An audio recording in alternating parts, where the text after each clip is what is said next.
Boa tarde a todos, a Sra. Secretária-Geral do MPD, Sr. Vice-Primeiro-Ministro, membros do Governo, deputados, ilustres convidados.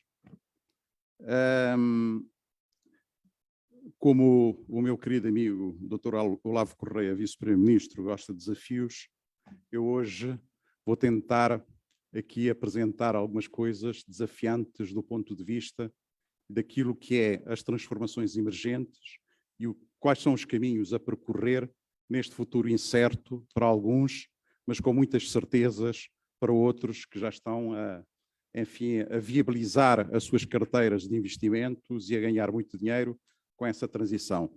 A crise é uma verdade, a crise está aí em algumas áreas, nem todas, não é?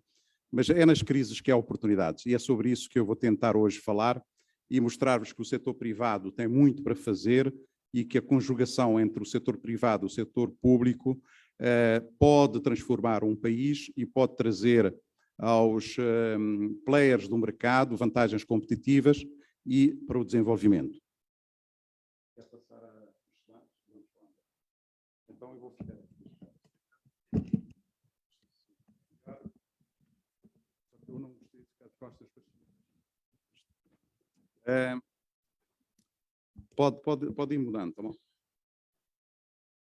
Sobre a Revolução 4.0 e a empregabilidade, enfim, vamos dissecar um pouco sobre essas questões, mas eu queria centrar aqui sobre a evolução da era do conhecimento para a era conceptual. Como muitos já devem ter percebido, nós já não vivemos na era, ou seja, muitos países já não vivem na era do conhecimento, já fizeram a transição para a era conceptual. É sobre a era conceptual que eu pretendo focar e que pretendo, enfim, trazer algumas luzes sobre o desenvolvimento.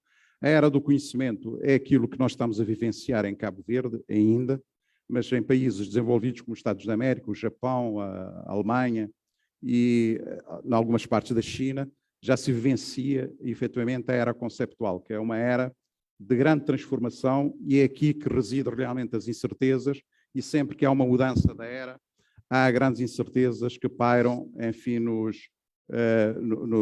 responsáveis para o desenvolvimento e no setor empresarial. No entanto, a mudança das eras traz ameaças, mas traz também grandes vantagens. Para aqueles que souberem agarrar essas vantagens, naturalmente que terão aqui sucesso garantido. Vou centrar aqui um pouco sobre a questão da nossa mente, da nossa capacidade e daquilo que faz a transformação nos países. Somos nós, as pessoas, acima de tudo, que fazemos as transformações. Vê se tem um microfone. Ok, eu agradeço. Sim, estou? Sim? Estão a ouvir, não? Não estão a ouvir? Podia aumentar um bocadinho o som, se faz favor. Estou sim? Mas pronto, já dá para ouvir muito bem. Eu queria centrar um pouco sobre este tema que é crucial para entendermos o desenvolvimento. Nós vivemos aqui em Cabo Verde ainda esta parte do lado esquerdo do cérebro. Todavia, esta parte é racional, lógico e matemático. E é nesta parte que está a incidir as grandes transformações. Ou seja, a tecnologia, toda ela, a inteligência artificial, o 5G, um manancial de robotização vai mostrar-nos que efetivamente nós já não servimos. Ou seja, que esta parte que nos valeu até agora vai deixar de existir. Esta parte será feita efetivamente pela indústria robótica e pela inteligência artificial. Agora, eu pergunto, o que é que nós faremos a partir daqui? Se nós fomos todos preparados, todos nós estamos aqui na sala, sem exceção, fomos preparados sobre a parte racional lógica, sobre o sistema matemático. E é sobre esta parte esquerda, do lado esquerdo do cérebro, que temos dificuldade de entender efetivamente o resto. Porque nós somos lógicos, todos nós aqui somos lógicos e temos esta tendência porque fomos educados assim, as escolas, as universidades, estão efetivamente ainda assentes sobre a questão lógica da educação. Então, nós não estamos preparados para esta transição se não acelerarmos aqui alguns pontos dentro do nosso cérebro para fazermos essa mudança. Porque esta parte lógica deixa de ter interesse. Deixa de ter interesse porque já está resolvido. O sistema tecnológico está a resolver esta parte lógica. Já tem, efetivamente, resposta para a humanidade nesta parte lógica. Então, estamos perante um problema complexo, que é o emprego. Como é que nós vamos resolver o nosso caminho, o nosso futuro sobre o emprego? Não haverá emprego para todos. Isto é uma realidade, todos já sabem, e que não vale a pena estarmos aqui enfim, com paninhos quentes, a dizer que se resolver-se-á o problema do emprego, quando nesta fase em que vivemos e nos próximos anos não haverá emprego para todos, se não mudarmos para este lado, para o lado direito do nosso cérebro. É aqui que está o intuitivo, o criativo e o artístico. É aqui que reside a mudança. E é aqui que reside o emprego. Mas nós estamos a pensar no emprego no lado esquerdo. Toda a nossa máquina, o nosso percurso está assente efetivamente na empregabilidade do lado esquerdo do cérebro. Mas a empregabilidade do lado esquerdo do cérebro está em descontinuidade. Morreu, acabou. Mas nós ainda insistimos sobre essa parte. Então temos que mudar um pouco e ir rápido para o lado direito do cérebro, que é o intuitivo, criativo e artístico. Pode passar. Não. Ok. Sim, sim. Então vamos compreender aqui um pouco toda essa informação que eu passei antes, como é que o que é que estamos a viver e qual é a evolução de tudo isto. Nós estamos aqui perante um problema complexo em que a evolução é imparável, a exponencialidade do crescimento. O que se verifica é que o mundo já está aqui a acelerar efetivamente o desenvolvimento. Então perguntarmos-ia, e nós, os países em vias de desenvolvimento, e não só, países, por exemplo, como Portugal, ainda sofrem problemas grandes. A Grécia, os países, especialmente mediterrâneos, europeus, sofrem grandes problemas hoje em dia de transformacionais. E estão a acelerar os seus passos para ver o que é que podem fazer, se podem agarrar esta subida da exponencialidade do crescimento. Onde é que Cabo Verde posiciona-se aqui? E é aqui que nós podemos compreender um pouco o que é que o tecido empresarial e o que é que a atividade empresarial, o que é que o governo se preocupa em dar aceleração ao desenvolvimento. Nós estamos ainda aqui. Estamos ainda posicionados aqui. Lamentavelmente, estamos no ano 2000, quando já devíamos estar no ano 2022, já nesta onda do crescimento. E fazendo essa tarefa, que nós já estamos aqui, já houve aqui, este governo já fez muito, já realizou muitas etapas aqui dentro desta área, para poder acelerar esse ritmo de crescimento e fazer realmente Cabo Verde vencer. E só assim Cabo Verde poderá tornar-se um país rico, se conseguir apanhar essa subida da inteligência artificial, da robótica, do blockchain e de outros mais que já estão num andamento total. Falamos, enfim, uma coisa é a questão teórica da informação, é aquilo que nós sabemos que efetivamente existe, outra coisa é a implementação do fator crítico. E a implementação do fator crítico ainda não se registra. Porquê? Porque temos aqui também um outro problema crucial que tem a ver com as universidades. Porque não há governo nenhum que consegue governar sem recursos humanos qualificados, sem recursos humanos potencial. E esses recursos humanos saem de onde? Saem das universidades. E as universidades aqui têm um papel importantíssimo na sua agenda transformacional. Devem, efetivamente, começar a preparar pessoas para o futuro. Mas muitos perguntam, mas onde é que está o emprego se nós ainda não chegamos ao futuro? Não, é que o emprego de hoje é emprego global, não é um emprego local. Porque esta exponencialidade permite-nos conectar a nível global. Ou seja, nós podemos, a partir daqui, trabalhar para qualquer parte do mundo e assim resolvermos o problema do emprego. Pode passar. O crescimento exponencial transforma a humanidade nos próximos 30 anos. Isto, acho que ninguém terá dúvida de que a conexão planetária já é uma realidade, pelo menos no mundo. Temos a inteligência artificial e a inteligência humana, que, enfim, que já se coloca algumas questões complexas hoje em dia e que vamos assistir a aceleração cada vez mais Eu viajo muito e tenho sempre a preocupação, quando viajo, verificar, efetivamente, nos países desenvolvidos, os processos normativos de desenvolvimento, como é que se enquadram. E o que eu vejo é que os países desenvolvidos aceleram os processos. E quando aceleram os processos, os países em vias de desenvolvimento, ao não acompanhar o ritmo, nós ficamos sempre na dependência e ficamos sempre naquilo a que se chama os apoios colaterais para o desenvolvimento mitigado. Isto é um dos problemas complexos, porque não nos importa esses apoios mitigados pelo desenvolvimento, interessa-nos fazer parte desse desenvolvimento. E fazendo parte desse desenvolvimento, é preciso abrir uma escala nas questões do desenvolvimento, as universidades, os hospitais, enfim, estaria aqui horas a falar sobre os grandes centros de desenvolvimento que é preciso aqui anunciar, e como tenho assistido à preocupação deste governo, é anunciar permanentemente esta medida de aceleração de processos e esta corrida que é preciso fazer para chegarmos ao ponto que se pretende. Pode seguir, senão não deixo o meu colega e amigo Almada falar.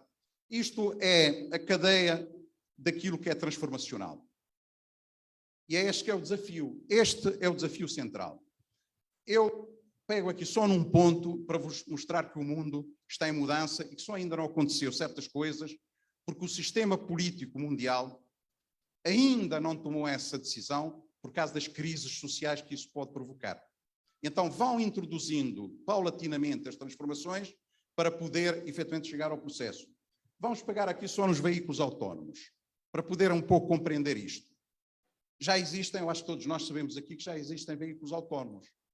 Os Estados Unidos da América, se neste momento quiserem, nos próximos 2 anos, resolvem o problema de todas as suas frotas através do sistema de veículos autónomos.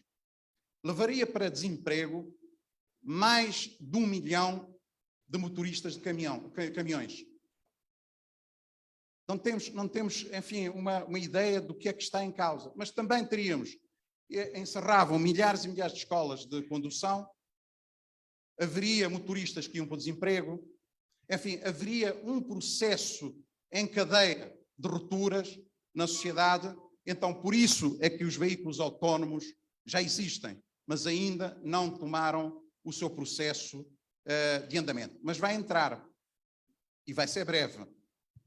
Porque é que vai entrar? Porque esses países vão, depois de algumas questões que, enfim, mereceria outro debate, que é sobre a questão da geopolítica e do posicionamento, enfim, dessas novo andamento do enquadramento dos países desenvolvidos e da Commonwealth e do posicionamento do empurrar dos Estados Unidos, Canadá para a Europa a partir da Inglaterra, que sai da União Europeia com uma razão, poucos discutem, poucos sabem, mas há uma razão porque é que saiu e porque é que está a se empreender uma nova estratégia. E depois temos a Sul, temos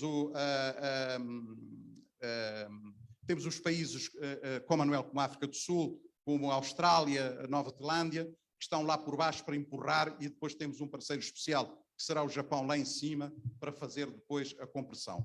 E depois, quando essa compressão existir, depois dessa guerra, que só dou aqui um cheirinho, que sairá a Rússia muito mais enfraquecida, a Europa muito mais pobre, haverá realmente os avanços necessários para o desenvolvimento. Mas sobre isso não vou, enfim, perder aqui muito tempo, porque senão estaríamos aqui a tarde toda a falar. Só para vos falar que os veículos autónomos, só este ponto colocava já em crise a questão do emprego a nível mundial.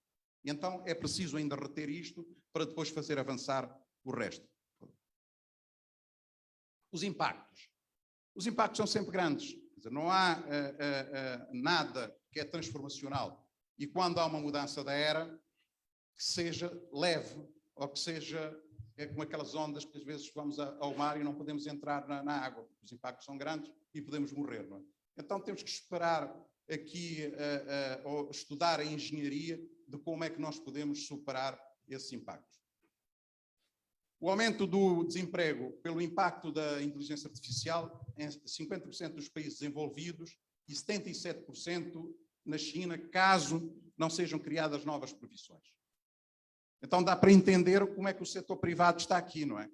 Se nós tivermos estes dados em conta,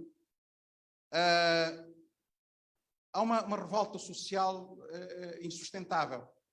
E então, o desemprego cria crise e a crise cria desemprego. Isto é um rabinho, é uma pescadinha de rabo na boca. Mas, no fundo, 85% das profissões conhecidas atualmente irão desaparecer. Meu Deus, estamos todos aqui desempregados. Mas calma. Tenham calma. A sociedade será totalmente diferente do que conhecemos, incluindo governos, instituições de ensino, hospitais, tudo será diferente. A democracia, a questão do capitalismo, como que nós conhecemos hoje, está numa mutação grande e uma nova tendência, e isto trará, enfim, novas alterações globais. Isto não é para muito longe, muitas pessoas podem pensar aqui na sala, não será para a nossa geração, mas não é verdade, será mesmo para a nossa geração. Oportunidades. Pode seguir. As oportunidades no mundo das previsões são, no mundo das previsões mais pessimistas, não se concretizam. Eu tenho sempre um fator de introdução nas minhas palestras, dizer que o pessimismo faz parte dos fracos. Nós nunca deveremos ser pessimistas perante factos críticos. Todos os factos críticos trazem outras vantagens. Muitas pessoas já passaram por processos críticos e depois encontraram vias muito boas a seguir. Mas, no entanto, na altura da crise, a sua mente foi demasiadamente crítica do ponto de vista negativo. Nunca pensou que um dia teria solução. Então, vivemos um pouco isto. Se teremos 85% das profissões desaparecer, como criar 85% das profissões? Eu pus aqui só um cheirinho de algumas profissões que irão aparecer e que já estão em curso no mundo. Piloto de aviação espacial. Olha, há aqui uma coisa muito interessante, oficial de ética de compras. Uma coisa muita gente já faz compras online. Mas nós ainda não temos um oficial de ética de compras, ainda não existe. Por exemplo, em Cabo Verde não existe. Quem é que regula, efetivamente, de que os operadores estão a ser sérios e que os operadores cumprem aquilo que prometem? Então, esta é uma das questões que nós já estamos a viver, mas que alguns países já têm, o oficial de ética de compras. Mas nós aqui estamos a comprar, mas ainda não conseguimos ainda chegar a isto, porque estamos na tal fase da tendência de crescimento. Pode ser. A qualificação, as oportunidades para Cabo Verde. Qualificação e requalificação de recursos para as áreas criativas geradas por computador. Tem aqui algumas coisas que neste momento nós já conseguimos fazer em Cabo Verde e que já conseguimos. E tenho que vos dizer uma coisa, nós temos uma juventude excelente.